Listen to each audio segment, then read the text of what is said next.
The best way to understand the meaning of jihad is to understand what the scriptures of Islam have to speak about jihad. What is mentioned in the Quran and the authentic hadith of Muhammad sallallahu alaihi wasallam. When we read the Quran, we come to know it's mentioned in the Quran in Surah Hajj, chapter number 22, verse number 78. Strive and struggle in Allah's cause as you ought to strive and struggle. Do jihad in Allah's way as you ought to do jihad, with sincerity and discipline. For Allah has chosen for you and has not put any difficulties in your religion. Allah says in the Quran in Surah Tawbah, chapter number 9, verse number 20.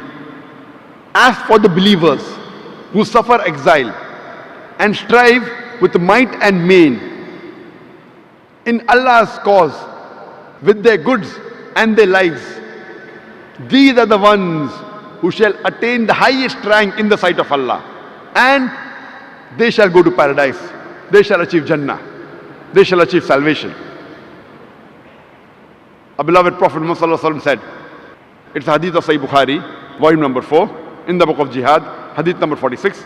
Abu Hurairah, may Allah be pleased with him, said that Allah's Messenger said that the person who does jihad in Allah's way, and Allah knows best who is doing jihad, who is striving and struggling in Allah's way.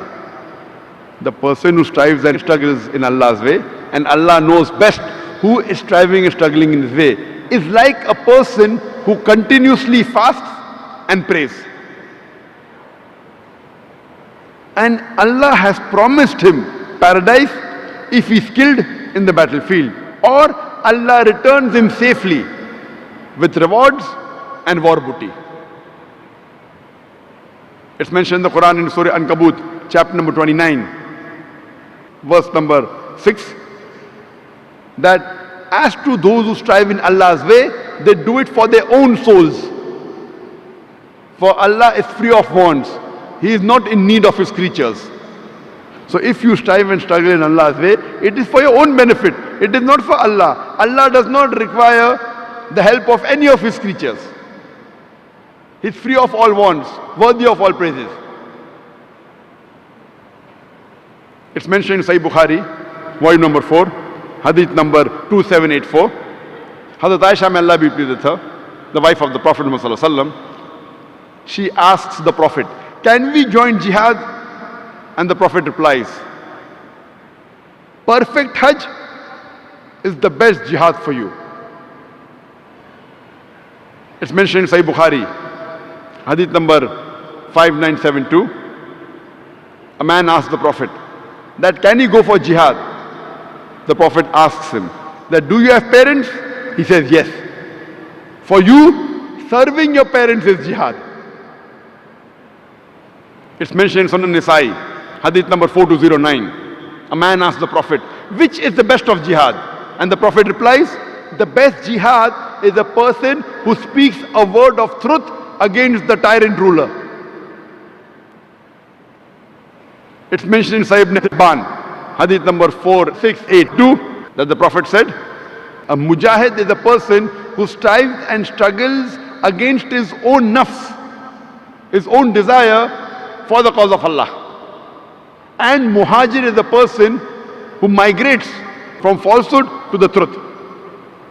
From all these hadiths we come to know that the best jihad keeps on changing depending upon the situation.